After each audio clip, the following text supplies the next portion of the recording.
शिकारपुर जी आज़ादारी ते लिखियल किताब जे महूरती तकरीब रिपोर्ट मंजूर कालरो। प्रोफेसर डॉक्टर सैयद फरमान अली शाह जी मेज़बानी हेठ मोहतरम ज़वार नज़ीर हैदरी जो लिखियल तहकीकी किताब शिकारपुर जी आज़ादारी जे महूरती तकरीब हैदराबाद क्लब में 8 जनवरी ते शानाइते अंदाज़ थी गुज़री, जंहिंजी सदारत सिंधी ॿोलीअ जे नामियारे अदीब ऐं तालीमदान साईं ज़वार नक़वी करण फरमाई।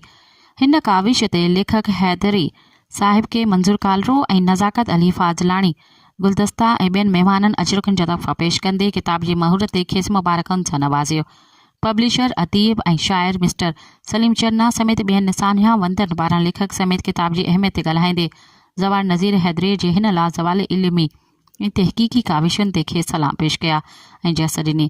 तक़रीब जी कार्रवाई मोहतरम एहसास दानिश बख़ूबी हलाई, जॾहिं त इल्म अदब दोस्तनि ज़वारनि ऐं मोहबाने अहल बैत अलैहिस्सलाम जी शिरकत रही। आख़िर में शरीक महिमाननि ला ख़ातिर तवाज़े जो बहितरीन इंतज़ाम कयो वियो हो।